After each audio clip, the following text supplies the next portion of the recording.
Hi, I'm Doug Boles, president of the Indianapolis Motor Speedway. Thank you for listening to Behind the Bricks. We're excited to bring you this exclusive and entertaining content about the world's greatest racetrack.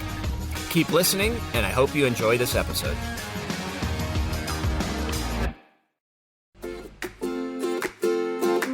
Hi, Indianapolis Motor Speedway fans. Doug Boles here with you for another episode of Behind the Bricks.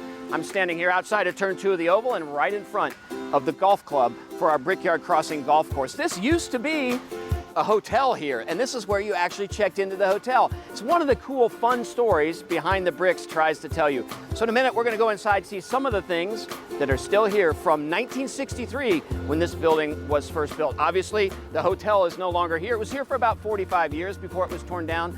Lots of ways to see some cool hotel images, though, especially the 1968 film, Winning, with Paul Newman. You'll see some great video of our hotel when it was here. But let's go in and see what's left over from 1963 that's still here today. Okay, I've just walked in the lobby here of the golf club. This used to be where you would come in to check in at the hotel when the hotel was here, right in this wall. In fact, we've covered it up, but there's still some stuff behind here. Let's go check it out. So if you were checking into the hotel from 1963 till those middle 2000s, you would have come in where I was just a minute ago. This would have been a desk. The clerk would have been here behind you. You would have gotten your key to your room. Actual keys to the rooms there. Some of those keys are still left here. You might have wanted to leave something in a safe deposit box here at the front desk in case you had something valuable you didn't want to leave in your room. You could leave those right here. And then for a long period of time, if you were coming to the Indianapolis Motor Speedway and you had a friend who might have left you tickets, oftentimes this became will call. During the month of May, people would park in the parking lot, pick up their tickets, and go forward. You know what? In 1964, September 3rd, the Beatles checked in right here to stay at the Indianapolis Motor Speedway for their two shows that they did on September 3rd at the State Fairground here in 1964.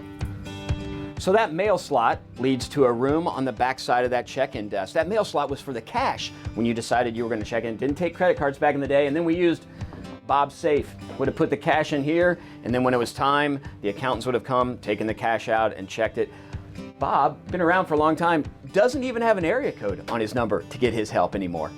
So back in the day when the racing would have ended on track, you would have found an awful lot of those race car drivers, mechanics, others who might have been right here in the flag room celebrating or commiserating their day on track with a cold beer here inside the flag room. The room's still here, can be used for special events, but has been closed for a long time to the public. But this was another great spot, and right out the window, the backside of Turn 2. So you felt like you were right at the Indianapolis Motor Speedway while you were here having a beverage in the flag room.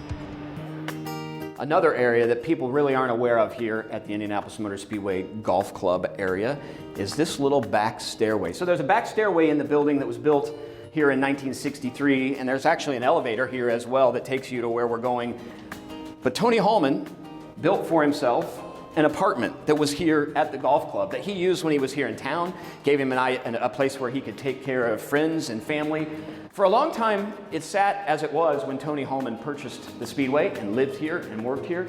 We are right now in the process of making some changes to it, but come on in, let's check it out. We've got a couple bedrooms and bathrooms off here to the left. They have storage areas for clothes and all kinds of things, but something that's really cool that Roger has left here just to remember exactly what this was like, the old kitchenette that Tony Hallman and Mary Hallman, the family, would have used back in the day, still sits here. So in addition to the two bedrooms and the kitchenette, there was this awesome living space up here. Lots of windows, you can see all kinds of things, but the best part of this apartment is right out here. It's this teakwood deck where you had an amazing view of Turn 2 of the Oval, the golf course. You could have seen the PGA tournament, and the oldest building on property, our barn. So a lot of history in this 1963 building, but there's a little bit of modern piece of it as well too. When you get done playing golf or you get done hanging out upstairs, you got to go to the pro shop. So it's really awesome about our pro shop down here. It's just all of the product you have. So if you're a golfer, you can do everything from your clubs to your shoes, everything you need here. Jeff Williams, who's our director of PGA Golf here at the Indianapolis Motor Speedway, can always help you out. So can Ryland. The whole team is here to help you have a great time as you walk through this historic building here at the Indianapolis Motor Speedway Golf Course. So thanks for joining me on this Behind the Bricks episode as we saw some of the things you don't get to see when you walk through here. Join us next time when we go golf course side and we talk about the history of the golf course and we take a little bit of a tour and see what you could see when you're out here playing golf at the Brickyard Crossing.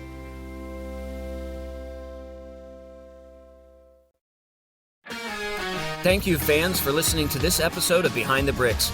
We look forward to bringing you more exciting content about the Indianapolis Motor Speedway soon.